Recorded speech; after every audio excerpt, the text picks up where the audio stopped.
Senhor presidente, vereador Renato Sandré, senhores vereadores, senhoras vereadoras, público aqui presente, nós hoje ocupamos a tribuna desta casa, primeiro, como já fizeram os nossos colegas nobres vereadores, Zilde, Olga e o nobre vereador André Ferreira, parabenizando os professores, não só de Goiânia, como de Pernambuco, do Brasil e do mundo. E, logicamente, a gente sabe que aqui nós temos 3 grandes professores, Zilde Barbosa, professora Ana e o professor Ramilson. E por que não dizer também, Arnaldo começou a sua vida como professor em Goiânia e, logicamente, também merece os parabéns. E a gente diria o seguinte, Goiânia padece hoje porque nós não, digo nós hoje, a geração que hoje se encontra em Goiânia, não teve a felicidade de ser forjada em Goiânia como eu tive a felicidade. Tive a felicidade de começar o meu ensino numa escola familiar, aonde Dona Tarsila Amaral, juntamente com suas irmãs Tomires, Valdelice e Luci, foram responsáveis pelo engrandecimento de várias pessoas que por ali passaram. Inclusive, pessoas da família de Zildo, como eu falei, como João Campos, que vem por aqui, Cândida, que foram também alunos daquela escola, que com certeza foi a escola que forjou cidadãos e cidadãs para o Goiânia e para o mundo. Logicamente, a gente teve também outras pessoas, como Dr. Clóvis, Dr. Alcides, professor Rufino, Antônio Arnaldo, Dr. Luiz Barro Dias, Dr. Serrano, que foram pessoas que eram profissionais liberais e que podiam ensinar, logicamente, melhoravam muito a qualidade de ensino de Goiânia. E hoje, infelizmente, em função da legislação, um profissional liberal não pode dar uma contribuição sendo professor. Mas mesmo assim, a educação evoluiu muito. E a gente tem que parabenizar essa classe tão sofrida e injustiçada, que é a classe de professores, que fazem com amor e dedicação aquilo que não tem reconhecimento, mas eles não abrem mão da sua responsabilidade, que é educar os nossos filhos. E voltando agora ao assunto que foi abordado pelo nobre vereador André Ferreira, eu gostaria de dizer que, infelizmente ou felizmente, a droga não é um problema de hoje. Dizemos aqui, vereador, nobre vereador, em 1966, mais ou menos no mês de agosto ou setembro, a perda de um jovem naquela época por conta das drogas, que foi o irmão do nosso amigo Evaldo, da Rua das Quintas. Esse cidadão, que naquela época a droga era discriminatória, porque além de se fazer mostra à sociedade, né, e assim, o povo relutava em reconhecer aquela pessoa como cidadão, porque na hora que a pessoa fosse um drogado, ele era banido, ele era escanteado, ele era denegrido, e assim essa pessoa chegou ao ponto de atentar, não, ele matou-se na praça pública, no momento de trabalho, porque ele não aguentava mais passar nos cantos da cidade e ser discriminado. O irmão de Evaldo Roque, o nome dele era Tevaldo. E eu tive também na minha família o meu irmão, que na época era amigo de Etevaldo, e foi viciado em maconha, meu irmão.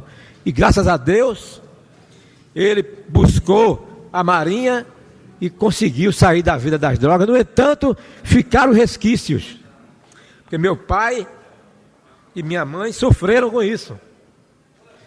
Meu pai morreu aos 52 anos, resquício da discriminação, e também porque na época ele não aceitava aquilo.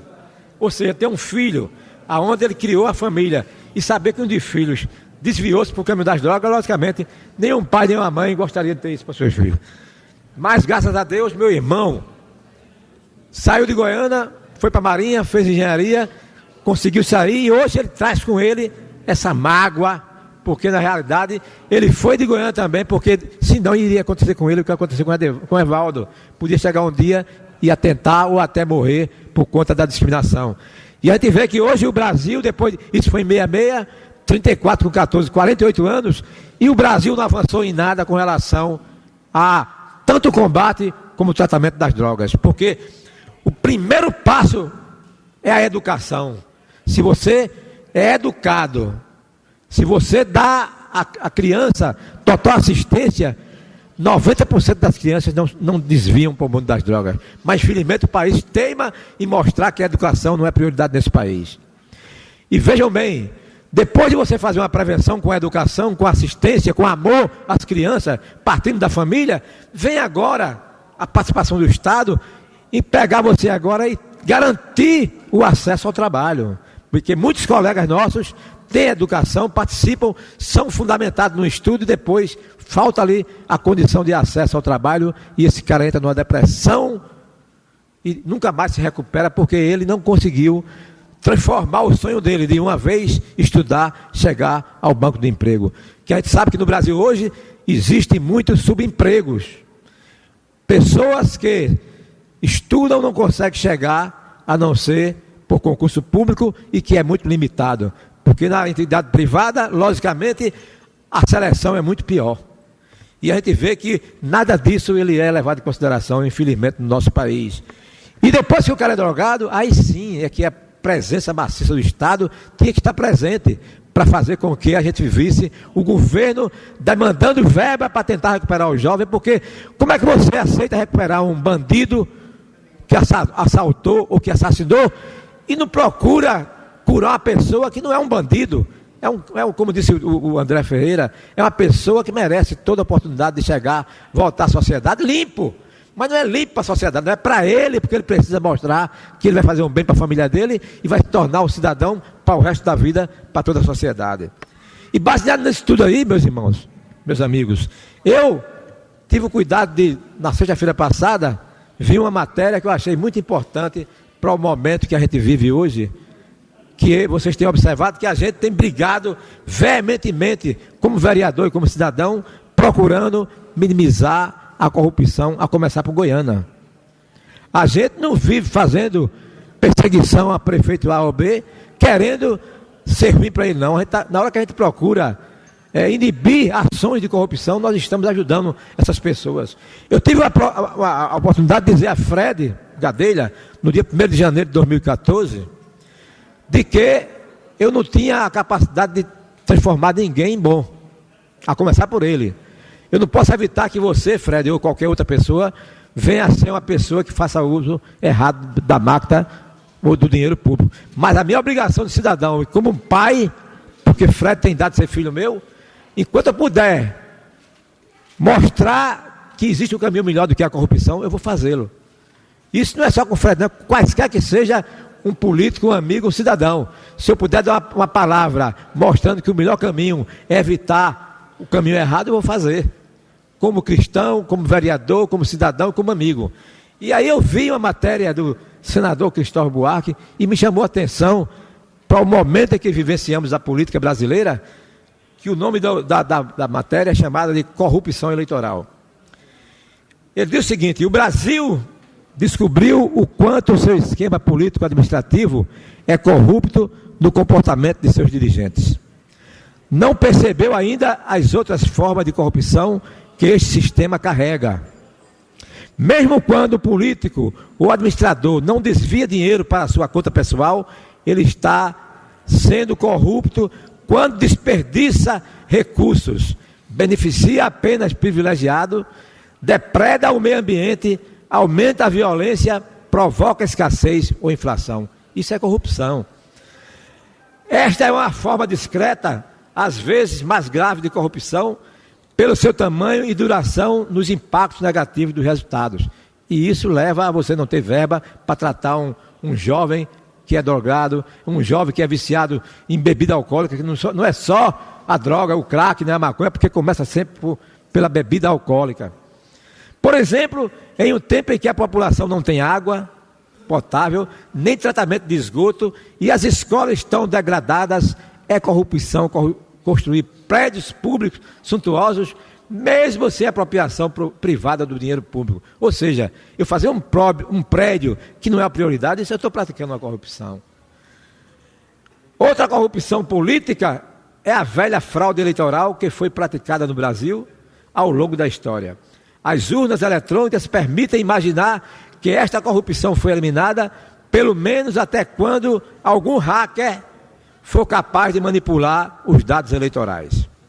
Se esta corrupção parecer superada no momento, a atual eleição tem sido exemplo de outra corrupção eleitoral pelo sistema do uso de marketing, com mentiras para desconstruir imagens de oponentes. É o que a gente vê.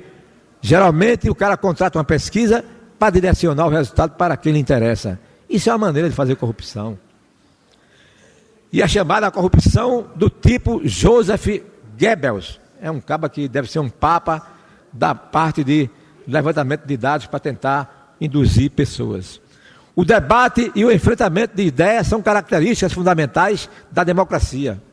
Seria extremamente positivo um debate sério sobre o impacto da autonomia do Banco Central. Se esta é uma forma de proteger a moeda ou, ao contrário, de entregá-la à voracidade do sistema financeiro. Mas uma forma de corrupção eleitoral é repetir, até virar verdade na opinião do eleitor, que a autonomia do Banco Central seria a forma encontrada por um candidato para tirar comida da mesa dos pobres e enriquecer os ricos banqueiros. Dizer que um candidato vai desfazer programas sociais que está previsto no próprio programa do governo também é uma forma de corrupção. A gente vê todo mundo dizendo que eu sou o pai do Bolsa Família e ninguém pode aperfeiçoar porque eu fui o dono da verdade.